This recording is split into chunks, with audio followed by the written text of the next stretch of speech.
Hello friends, स्वागत है आपका आपके अपने चैनल ऑनलाइन एग्ज़ाम स्टडी में। आज की क्लास में हम डिस्कस करने वाले हैं हिंदी के टॉप 35 क्वेश्चन आंसर को। ये क्वेश्चंस वेरी इंपॉर्टेंट है और आपके लिए हेल्पफुल भी हैं। तो चलिए स्टार्ट करते हैं आज की अपनी क्लास। आपका फर्स्ट क्वेश्चन है, हिंदी में ध्वनियाँ कितने प्रकार की होती हैं? हिंदी में ध्वनियाँ कितने प्रकार की होती? हिंदी में ध्वनियाँ 2 प्रकार की होती हैं। कौन कौन सी? स्वर और व्यंजन। प्रश्न नंबर 2 है, उच्चारण स्थान की दृष्टि से कौन सा विकल्प शुद्ध है? उच्चारण स्थान की दृष्टि से कौन सा विकल्प शुद्ध है? सही उत्तर ऑप्शन ए होगा, श जो है वो दंत है। बाकी ऑप्शन जो है वो गलत है। च जो है वो तालव्य ध्वनि है एक। अगला प्रश्न है, प्रश्न नंबर 3 है, ट वर्ग का उच्चारण स्थान है। ट वर्ग का उच्चारण स्थान मूर्धा होगा। यहाँ पर ऑप्शन सी सही होगा। का जो है वो कंठ से बोला जाता है। च छ जो है वो तालु से बोलते हैं। क कंठ से बोला जाता है। च छ जो है वो तालु से, किससे? तालु से। ट जो है वो मूर्धा के अंतर्गत आता है। किसके? मूर्धा के अंतर्गत आता है। त थ द जो है वो दंत के अंतर्गत आता है। किसके? दंत्य, दंत के अंतर्गत आता है। प फ ब जो है वो किसके? ओष्ठ, किसके? ओष्ठ के अंतर्गत आता है। किसके? ओष्ठ के अंतर्गत आता है। तो यहाँ पर राइट ऑप्शन ऑप्शन सी होगा, मूर्धा। अगला प्रश्न है, संयोजक चिन्ह को अन्य किस नाम से जानते हैं? संयोजक चिन्ह को अन्य किस नाम से जानते हैं? इसे सामासिक चिन्ह के नाम से जानते हैं। तो ऑप्शन ए सही है। अगला प्रश्न है, जाना है तो जल्दी जाओ वाक्य में उचित विराम चिन्ह का प्रयोग करें। जाना है तो जल्दी जाओ, यहाँ पर जो है तो को हटा देंगे, अल्प विराम का प्रयोग होगा। किसका प्रयोग होगा? अल्प विराम का प्रयोग होगा। तो जाना है तो जल्दी जाओ वाक्य में उचित विराम चिन्ह लग जाएगा। अगला प्रश्न है, निम्नलिखित में शुद्ध शब्द इंगित करें। निम्नलिखित में से शुद्ध शब्द जो है वो ऑप्शन बी है, प्रदर्शनी जो है वहाँ यहाँ पर वो सही लिखा है। बाकी जो तीनों ऑप्शन है ये अशुद्ध लिखे हुए हैं। अगला प्रश्न है, वर्तनी की दृष्टि से एक शब्द शुद्ध है। क्वेश्चन में शुद्ध पूछा है तो सही उत्तर ऑप्शन ए सही होगा। पुरस्कार जो है वो यहाँ पर सही लिखा हुआ है, जबकि बहिष्कार को हम इस तरीके से लिखेंगे, बहिष्कार इस तरीके से लिखेंगे। तिरस्कार को भी हम इस तरीके से लिखेंगे, तिरस्कार। तो यहाँ पर ऑप्शन ए सही है, पुरस्कार। अगला प्रश्न है, प्रश्न नंबर 8 है। ये क्वेश्चन इंपॉर्टेंट है। निर्भय का संधि विच्छेद है। निर्भय का जो संधि विच्छेद है यहाँ पर ऑप्शन सी सही होगा, निधन भय। क्या होगा? निधन भय। और यहाँ पर जो संधि है वो कौन सी संधि है? विसर्ग संधि। कौन सी? विसर्ग संधि है, विसर्ग संधि है। प्रश्न नंबर 9 है, मृगेंद्र शब्द में संधि है। मृगेंद्र शब्द में जो संधि है वो गुण स्वर संधि है। इसका जो विच्छेद होगा वो होगा मृग धन इंद्र। क्या होगा? मृग धन इंद्र बराबर मृगेंद्र। सही उत्तर ऑप्शन ए है। अगला प्रश्न है, निम्नलिखित में से कौन सा बहुव्रीहि समास है? क्वेश्चन में बहुव्रीहि समास पूछा है तो ऑप्शन यहाँ पर बी सही होगा। दशानन जो है वो यहाँ पर बहुव्रीहि समास है। बाकी त्रिभुज, नवरात्र और त्रिलोक ये तीनों जो है ये किसके, कौन से समास के अंतर्गत आएंगे? द्विगु समास के। किसके? द्विगु समास के अंतर्गत आएंगे। यहाँ पर ऑप्शन बी सही होगा।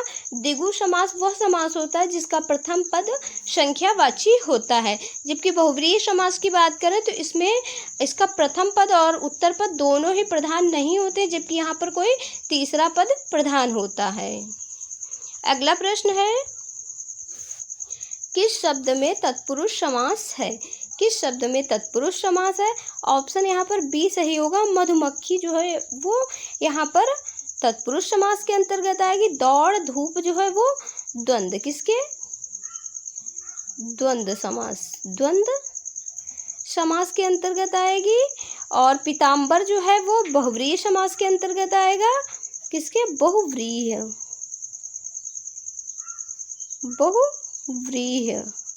हो जाएगा। और त्रिभुवन जो है वो द्विगु समास के अंतर्गत, किसके?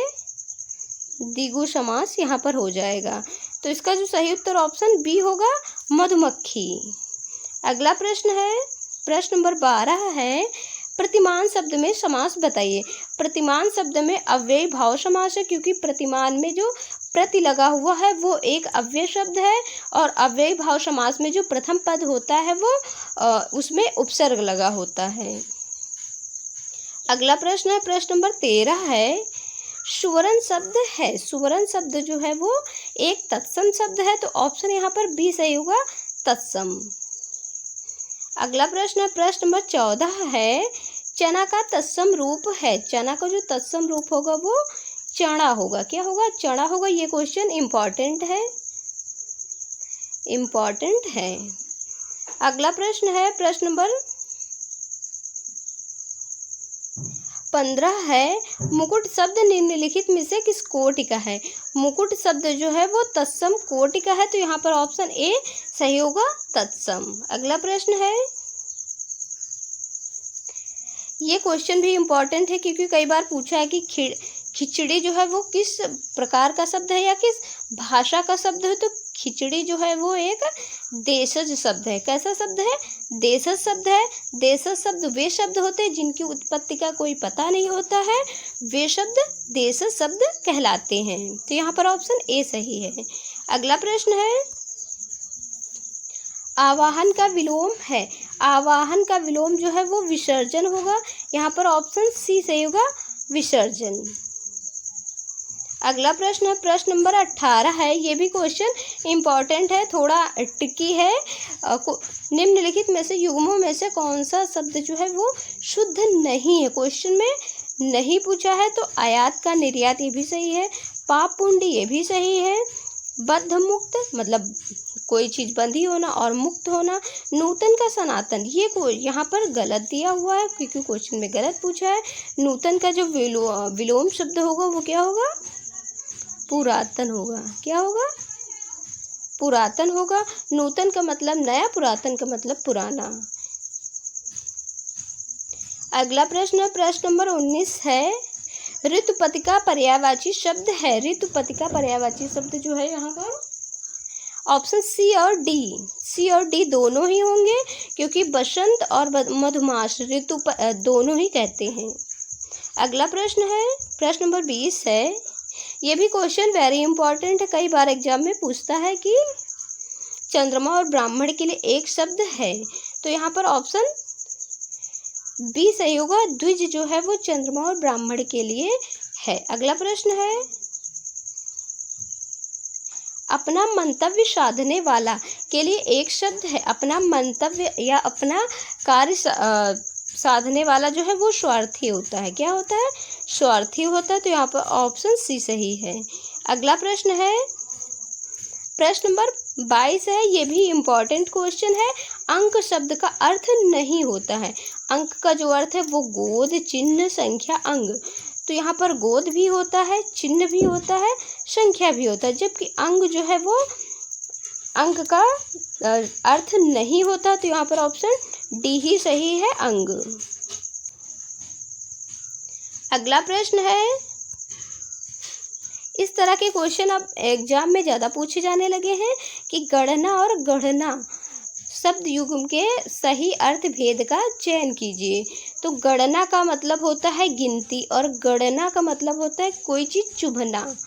जैसे सुई नहीं चुभती है, तो इसी तरीके से हम गणना का मतलब चुभना मानेंगे, तो यहाँ पर गणना का मतलब हो जाएगा गिनती, और गणना का मतलब हो जाएगा यहाँ पर चुभना। तो ऑप्शन बी यहाँ पर सही होगा। अगला प्रश्न है, पौ 12 होना मुहावरे का अर्थ है। पौ 12 होने का मुहावरे का जो अर्थ है वो अत्यधिक लाभ होना होगा। यहाँ पर ऑप्शन सी सही है। अगला प्रश्न है, प्रश्न नंबर 25 है, आँख का अंधा नाम नयन सुख। आँख का अंधा नाम नयन सुख लोकोक्ति का क्या अर्थ है? तो यहाँ पर ऑप्शन ए सही होगा, गुण के विरुद्ध नाम का हो जाना। गुण के विरुद्ध नाम का हो जाना। अगला प्रश्न है, ये भी क्वेश्चन इंपॉर्टेंट है, निम्न में से भाववाचक संज्ञा है। निम्न में से जो भाववाचक संज्ञा है वो कौन सी है? तो यहाँ पर ऑप्शन ए की बात करें, दिल्ली, यहाँ पर कौन सी जो संज्ञा होगी वो कौन सी होगी? व्यक्तिवाचक। लड़का में जातिवाचक संज्ञा होगी। मोहन में मोहन जो एक व्यक्ति विशेष है, तो यहाँ पर व्यक्तिवाचक होगी, जबकि बीमारी यहाँ पर भाववाचक संज्ञा के अंतर्गत आएगी। तो ऑप्शन डी यहाँ पर राइट होगा। अगला प्रश्न है, विद्वान का स्त्रीलिंग बताइए। विद्वान का जो स्त्रीलिंग होगा वो यहाँ पर ऑप्शन बी होगा, विदुषी जो है वो विद्वान का स्त्रीलिंग होता है। अगला प्रश्न है, ये क्वेश्चन भी वेरी इंपॉर्टेंट है, इस बार के यूपी पुलिस एग्जाम में इसी तरीके के कई क्वेश्चन पूछे गए थे। किसका प्रयोग सदैव एक वचन में होता है? तो किसका प्रयोग सदैव एक वचन में होता है? तो ऑप्शन यहाँ पर बी सही होगा, प्रत्येक जो है वो सदा एक वचन में होता है। अगला प्रश्न है, कवि शब्द किस शब्द का जो है वो एक वचन है? कवि शब्द है जो है वो किस शब्द का एक वचन है? तो यहाँ पर कवि वृंद, कवि समूह, कवि लोग या कवि दल। कवि का जो बहुवचन होता है वो कवि वृंद होता है, तो कवि वृंद का ही एक वचन जो होगा वो कवि होगा। तो यहाँ पर ऑप्शन ए सही होगा, कवि वृंद। अगला प्रश्न है, सम उपसर्ग से निष्पन्न शब्द कौन सा है? सम उपसर्ग जो होगा वो यहाँ पर ऑप्शन ए होगा, संस्कार में सम उपसर्ग लगा हुआ है। अगला प्रश्न है, ये भी क्वेश्चन वेरी इंपॉर्टेंट है कि भारतीय संविधान में हिंदी भाषा को मान्यता कब प्रदान की गई? तो इसका राइट ऑप्शन ए होगा, 14 सितंबर 1949 को। क्या? 14 सितंबर 1949 को, और 14 सितंबर को ही हम राष्ट्रीय हिंदी दिवस मनाते हैं। अगला प्रश्न है, उत्साह किस रस का स्थायी भाव है? उत्साह किस रस का स्थायी भाव है? तो उत्साह जो है वो वीर रस का स्थायी भाव है। यहाँ पर ऑप्शन बी सही होगा, हास्य जो है वो हास्य का जो स्थायी भाव होगा वो हास होगा। श्रृंगार का जो स्थायी भाव होता है वो रति होता है। क्या होता है? रति होता है। करुण रस का जो स्थायी भाव होता है वो शोक होता है। क्या होता है? शोक होता है। तो यहाँ पर ऑप्शन बी सही होगा, वीर। अगला प्रश्न है, दोहा के प्रथम चरण में कितनी मात्राएं होती हैं? ये भी क्वेश्चन इंपॉर्टेंट है। दोहा के प्रथम चरण में 13 मात्राएं होती हैं। दोहा के प्रथम और तीसरे चरण में 13 मात्राएं होती हैं, जबकि दूसरे और चौथे चरण में 11 मात्राएं होती हैं।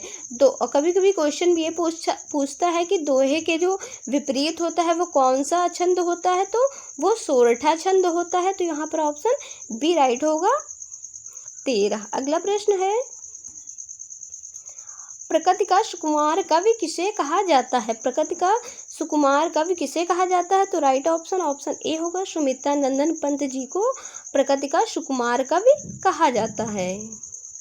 अगला प्रश्न है, ये भी क्वेश्चन वेरी इंपॉर्टेंट है, कई बार एग्जाम में पूछा है कि भारत भारती के रचनाकार हैं। तो इसका राइट ऑप्शन ए होगा, मैथिली शरण गुप्त जी जो है वो भारत भारती के रचनाकार हैं। आशा है आज की क्लास आपके लिए हेल्पफुल भी होगी और आपको अच्छी भी लगी होगी। तो अगर क्लास हमारी आपको अच्छी लगी हो तो प्लीज़ वीडियो को लाइक करें, कमेंट करें, चैनल पर नए हो चैनल को सब्सक्राइब करें, जिससे आने वाली वीडियो की नोटिफिकेशन सबसे पहले आपके पास पहुंचे। तो मिलते हैं नेक्स्ट वीडियो में, तब तक के लिए जय हिंद, थैंक्स फॉर वॉचिंग।